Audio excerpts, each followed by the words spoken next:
The 4% rule has been around for 3 decades now.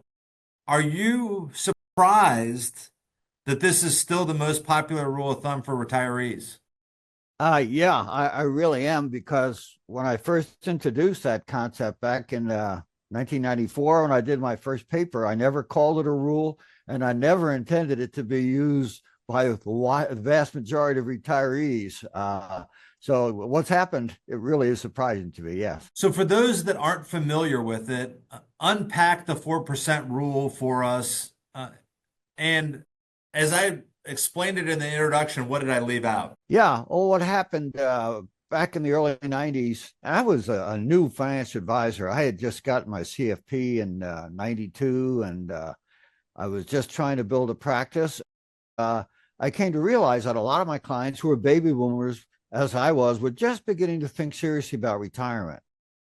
But they were asking me questions for which I had no answers, like, how much should I save for retirement? How should I set up my investments when I get to retirement? And the most important question of all is when I get to retirement, how rapidly can I spend my money without running out? So I searched all over for answers to those questions, couldn't find them anywhere, and decided just to go out and find the answers myself with a spreadsheet, a computer, and a book of data. And 30 years later, I'm still doing that. What happened though is I published my first paper in 1994, and I was really just trying to focus on getting a very, very simple result from a very, very simple portfolio that just had two investments in it. Nobody uses two investments in a portfolio today, but that's how simple I was trying to keep things. And it was a tax advantage portfolio, like an IRA. I was shooting for a 30-year period, which the money was supposed to last. And the answer I came out with was that if you use like a 60-40 portfolio, approximately, it was close to ideal, and your maximum withdrawal rate was 4.15%. That was a worst case scenario that applied to the investor who retired in October of 68, who ran into a buzzsaw of market collapse, bear market after bear market, and then followed by terrible inflation. And when you have high inflation retirement and you're trying to keep up with inflation, your withdrawals are growing very rapidly. So that was a devastating combination of factors, and that's why the withdrawal rate was so low. Since then, I've upgraded it to 4.7% by adding more investments and creating a more diversified portfolio. But it's really important to keep in mind that out of the 400 retirees in my database today, these are people who started retiring in January of 1926 every quarter to date, which is about 400 people. Only one of them does this 4% or 4.7% rule apply to.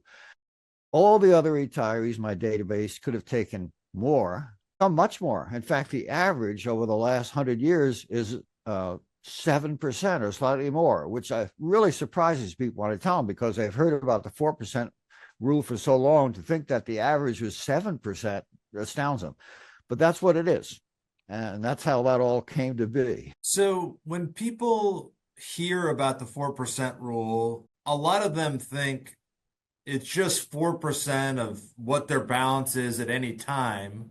But can you dig in a little bit to that original 4.5%?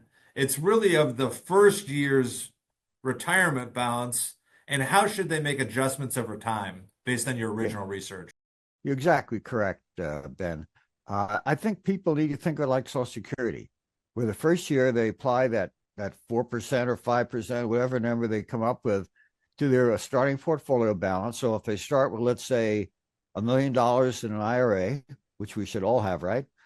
Yeah. And they take 5% of it, they can take out then $50,000 the first year. After that first year, they throw that 5% away, and they simply just give themselves a cost of living adjustment like Social Security does. If inflation was 10%, they increase last year's withdrawal by 10%. So if they took out 50,000 last year, they take out 55,000 this year, and then just repeat that process every year. So the idea of that withdrawal scheme is basically keep pace with inflation.